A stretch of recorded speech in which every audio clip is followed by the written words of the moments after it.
Hello, everybody. This is my next game of the season, which I am very excited to show you, actually. I thought it was a very interesting game. This was another league match I played for Muswell Hill, that's my club. And I was playing against Chris Fegan, who is a very strong player. He's rated 186 ECF. My new grade's 197 ECF. So only about 10 or 11 points between us, which isn't really a lot. This was 75 minutes in 30 moves, plus 15 minutes to finish the game off. And this game played only a week ago or so, 20th of January, is going to be about positional chess, strategic goals, long-term plans which you may have, starting from all the way from the opening until the end of the game. So let's kick off. Chris was white and he played e4.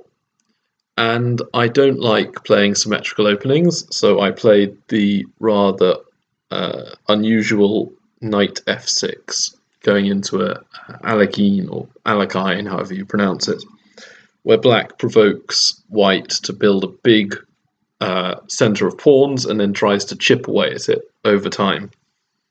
So Chris attacked the knight, and I played knight d5. Knight g8 has been played by a few people, but it's seen as not being very good. So here, the usual move is d4 or c4, throwing more pawns up into the centre. But Chris played bishop c4. And I don't know, I'd be interested to know your thoughts on this position, actually. Do you think bishop c4 is a good move?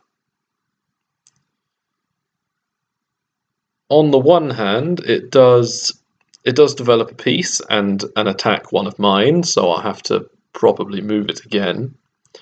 It looks at the f7 pawn and square, which are traditionally known as being quite weak and susceptible to sacrifices and winning tactics. Also, if I castled kingside, it would be pointing straight at the king on g8. So yeah, the bishop might have some promise. But after knight b6, most players like to keep their bishops on the board because it's easier to use bishops more effectively, or it's seen to be anyway. And most people are of the opinion that bishops are very slightly superior to knights. And in endgames, they're often stronger than a knight, depending on the pawn structure and other factors.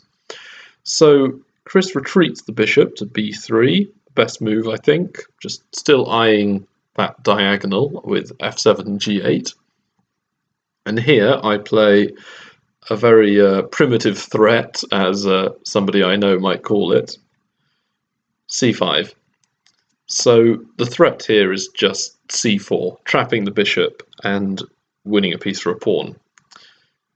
He doesn't fall into it because he does see these kind of threats.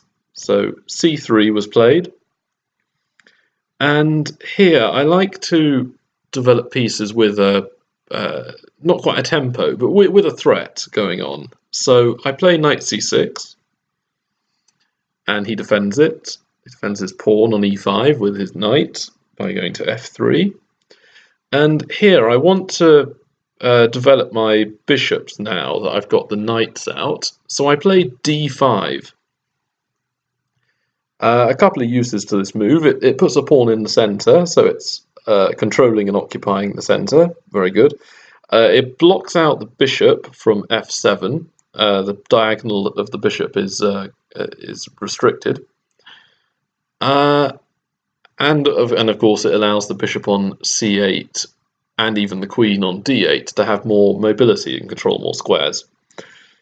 And here white could play e takes d6, but I don't like his position after queen takes. And I think white would castle here, due to the king being slightly open. And I could even play e5, clamping down on the d4 square, rook e1, and bishop e7. And I already quite like this for black, to be honest. I've got more in terms of development. White's only developed 3 pieces, really: the knight, rook, and bishop. You could argue his king has been developed as well, but I'm about to castle too. And my pieces have got more space. His knight and bishop that haven't moved yet are going to have trouble finding good squares to go to. Knight a3 to sort of c4 comes to mind here, but that's hardly ideal.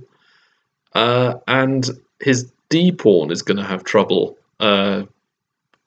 coming to d4 as well. It will have to probably settle for d3. So my pawns are further advanced, and I feel that black having the initiative this early shows that white must have gone wrong somewhere. So he doesn't take the pawn. He instead creates a pawn chain with d4. Not a bad move.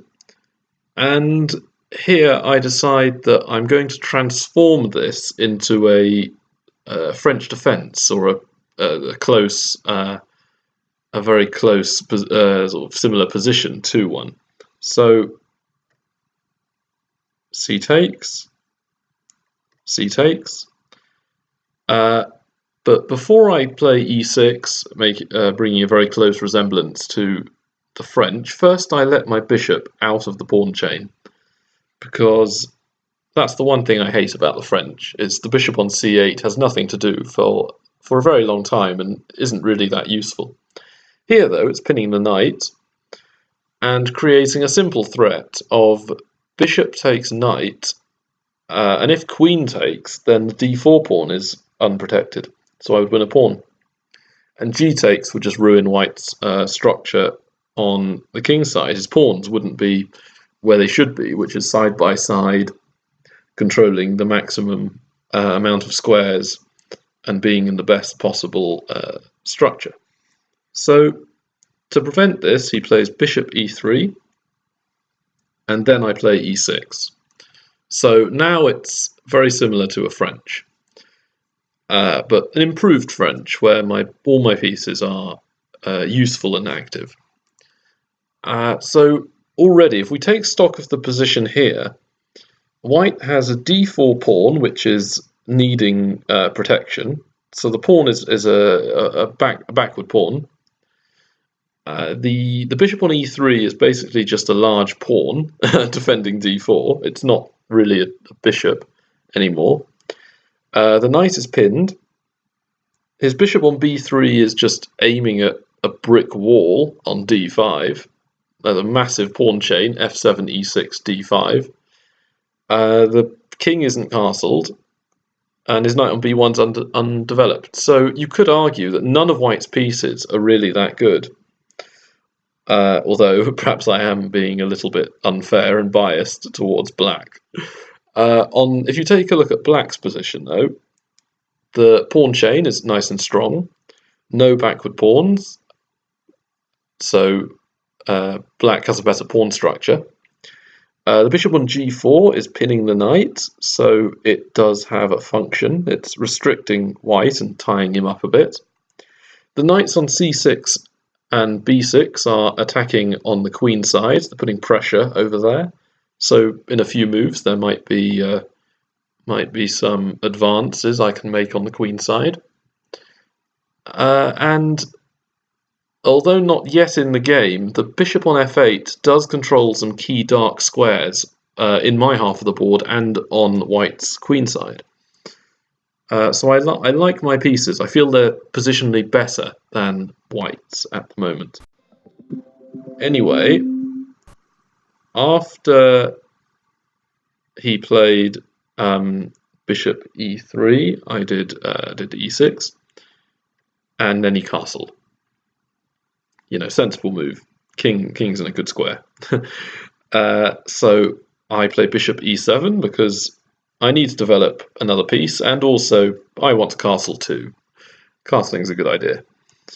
So h3 was played, and the reason he's played h3 is not because it looks pretty and it's a move that strengthens his position, but really it faces me with a choice.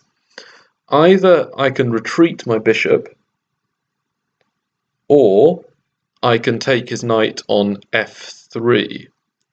And the way I see it, if I take the knight, I'm bringing his queen into the game. His queen develops with tempo, with a spare move, which might not be a big deal, to be honest. But what I also think it does is it takes off a lot of pressure from White's position.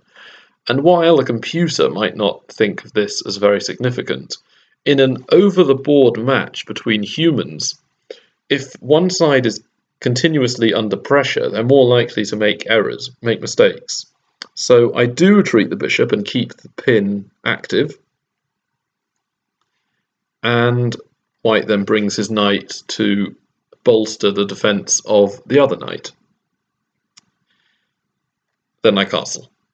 So I've now almost completed development, as has White, and I still feel that my pieces are better than White's at the moment, but that could change. a3 was now played, so the idea is to take away any squares that my bishop on e7 can go to.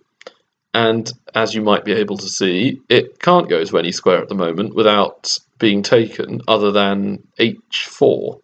And why would I want to go there? The edge of the board, useless. So that's one plus. It also stops a knight going to b4. But what a3 does is it takes away some control of the light squares on the queen side, and I now try and exploit that by fixing his pawns at a3 and b2, so I can keep on chipping away at his queen side by attacking on the light squares. So I play a5, rook c1 was played,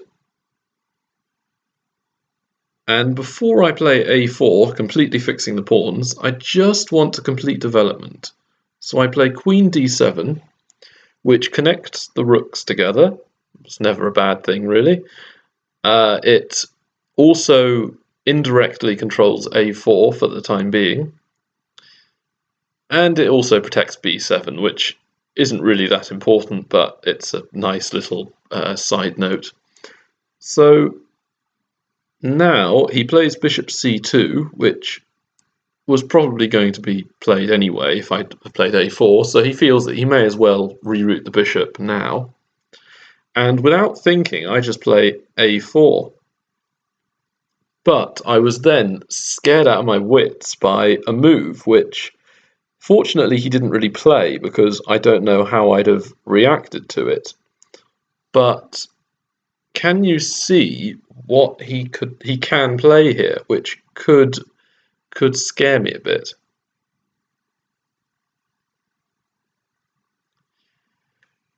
Yeah, for those of you who are French aficionados at the moment, there's a thematic sacrifice where White plays bishop takes h7.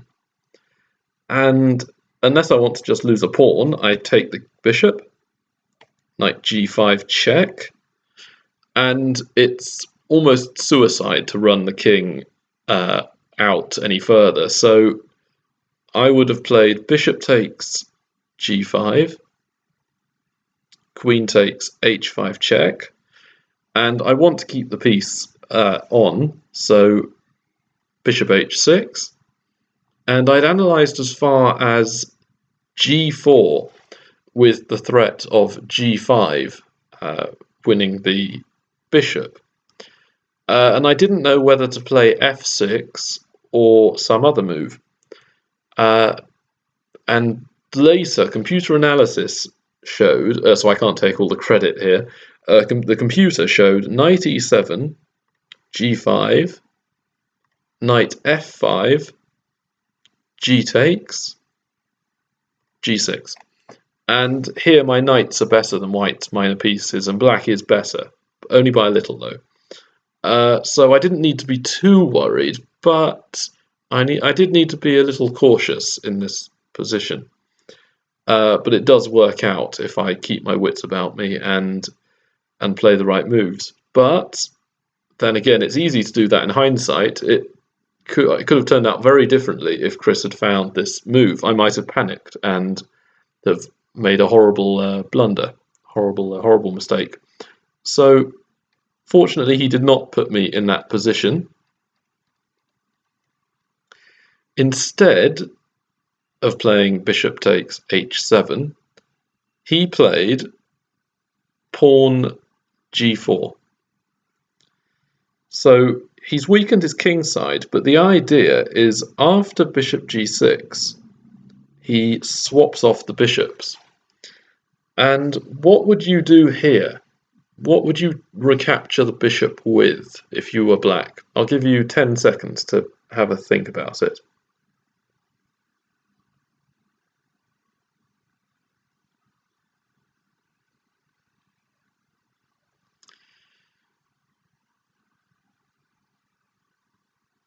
Well, for those of you who have always been taught to capture towards the centre with your pawns, so a pawn on the outside capturing inwards, you would be inclined to play h takes g6. But I don't think that's the best move, because white could then potentially use the h-file to create a kingside attack with h4, h5 as potential moves. And white will be superior on the king side while I'm superior on the queen side. And there's one very big difference between the king side and the queen side. The kings are on the king side, so I would be more nervous of getting mated than just taking control of squares. So I take with the f pawn away from the centre, breaking the golden rule, as some people say. And the reasons for doing this are that I've got an extra pawn in front of my king as a shield, so that's good. I've got my rook on f8 now controlling the f-file, or putting pressure on the f-file. And the only downside is that e6 is a bit weaker, but I think it's illusory. You know, it's not really weak, because how is white going to attack the pawn? I can't see a way really other than knight g5, which I could easily parry that threat. So I don't really think I've weakened my position, and I've, in terms of practicality, I've made my pieces more useful. So now that the king side is dealt with, he plays knight e1 because he wants to throw the f pawn up to do more on the king side, while I can concentrate on the queen side again. So I play knight a5. Remember how I said about the light squares were weak on the queen side of the board? Now this comes to a very important point in positional chess.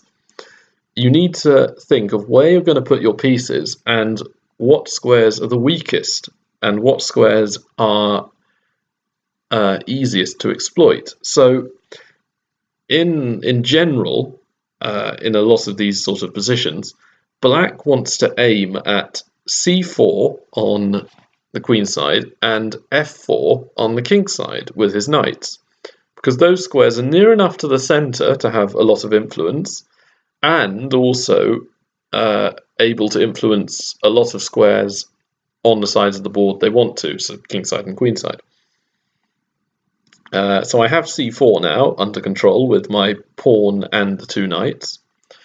I'm also looking at b3, which could be useful for attacking d4 and blockading the pawn on b2. The bishop on e7 is controlling the dark squares on the queen side. The only thing left is the c file, which the rook on c1 is influencing. So that's the only real plus for white. He plays knight d3 to put the knight onto a more useful square and to go for the counterpart to c4 for black, c5 for white. So white's knight is aiming to go to c5. And here I play knight b to c4. So the plan here is that if white were to play knight c5, what would you do here?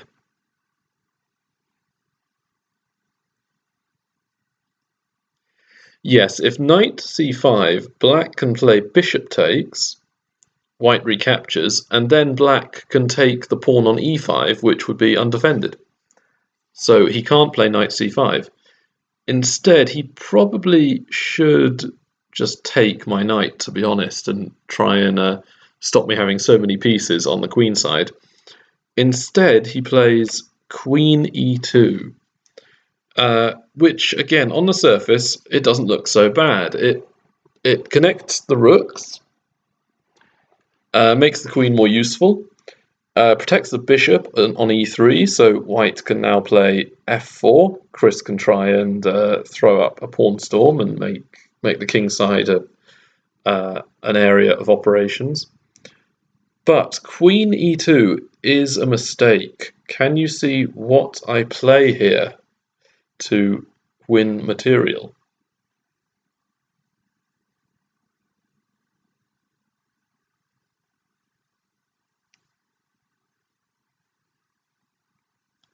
Yeah, well spotted. Knight takes d2. And no matter what he recaptures with, he took with the bishop, knight b3 forks the rook and another piece. So if the queen had taken, it would fork the queen and the rook, so I would win the exchange. And here it forks the rook and the d4 pawn. So you might be thinking, okay, not a big deal, it's only a pawn. Let's play rook d1, that seems sensible. But positionally, it's more about the pawn. It's that pawn was protecting e5, so the pawn on e5 is now weaker. Black now has a protected passed pawn on d5, so later on in the endgame that could be a huge advantage, a winning advantage. And now also it's not controlling f4, but it's controlling f3. The knights can jump in to f3 check, hitting lots of squares. And after a move like king g2 or king anywhere, king h1, bishop g5 will win practically on the spot, because if the queen moves or if the knight moves in the way, black will just win material. So queen e2, knight takes, let's say, or bishop takes, and black wins the exchange at this point. So the exchange and a pawn is more than enough to win at sort of the level of sort of 160 plus usually in ECF grading terms. So yeah, maybe bishop takes. Bishop might have been better actually, but anyway, that was not played. Instead, Chris went ahead with his plan and played f4. Giving up the exchange, which I'm happy to take. And now I just want to improve my pieces. So my queen on d7 is not doing a bad job. It's protecting e6 and f5 also, stopping the pawn on f4 going to f5. The bishop on e7 is doing all that it can. The rook on f8 again is on the f file, so doing what it can. But the rook on a8 is just hitting thin air on the a file, so I transfer it to the c file, which does control key squares. White moves the bishop back to control d4, And here I just want to double rooks on the c-file now. I want to infiltrate, which is another feature of positional chess. At this sort of position, if you can infiltrate, get into the other side's half of the board with your pieces, generally you're the one who's got the initiative, you're the one who's got the attack, and you have all the threats and all the potential to win material and increase your lead. So Queen g2 was played, and I doubled rooks. So I can't go to c1 due to the bishop and knight and rook. So I'm aiming for c2, putting a rook on the 7th. Again, it's another key feature, very useful to do that. You control lots of squares and you're usually attacking lots of pawns as well. And in some endgames, you cut the king off. If the king's on g1, for example, it then can't come up and defend its pawns on f4 and d4, for example. So that's my plan. Chris stops it with rook f2. So my two rooks don't quite have enough to get through to c1 or c2. But I'm not going to let them struggle on alone. I'm going to give them some backup. Queen b5. So now the queen's on the queen side, trying to infiltrate. f5 is now played, so king side attack is being tried out by Chris. He's trying to attack on the wing where he is strongest, and I'm doing the same. Queen b3. So I've now infiltrated with the queen, and I've created a threat. I'm attacking the knight. And if the knight moves, I'll take his bishop. So he has to defend it, and he does with queen f1.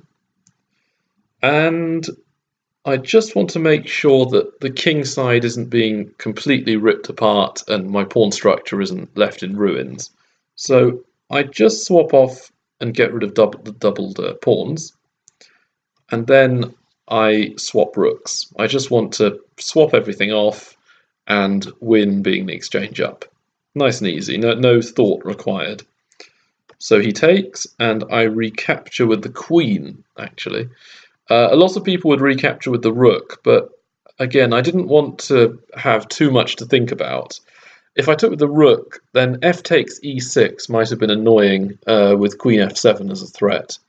But here, if he plays that, or if he plays, as in the game, f6 to try and open things up, I can use the rook to go onto the f-file again and switch where my pieces are influencing.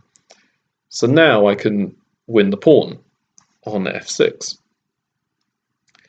He plays knight f4, trying to go for my weak pawns, and I let him. G takes, knight takes, and I just want to make sure there are no stupid threats or silly little things that I fall into. No blunders. I don't want him to swindle me. I want to be the only one swindling around here. I'm not going to let anyone swindle me. So I play queen g6 check. And this move just cuts out any threats, and it simultaneously attacks at the same time. So his king moves to h2, and my rook is getting a bit of a run around here. I bring it back to the C file. It's done its job on the F file, so I put it back onto a more active, useful area. Knight f4 was played, and I throw in a check first. So he wants to keep his knight active, so he doesn't block with the knight. Instead, he blocks with the bishop. And here, I think I made my only mistake of the game, really. I think that maybe queen e4 or queen f5 is stronger than what I played. I played queen g5, and he then took the pawn. I took the pawn as well. I just want to keep material even. And I was happy if he took my bishop, because I'll recapture, and his bishop's pinned, and his queen is tied to the defense of his bishop. So his pieces are qualitatively worse, as well as materially not as useful. And I felt I could quite easily win this with a rook against bishop endgame, because his bishop won't be in any position to stop me taking all the pawns on the queen side and then just throwing up the pawns and queening. So I was expecting knight takes bishop, but he played h4 instead. And what would you play as black in this position?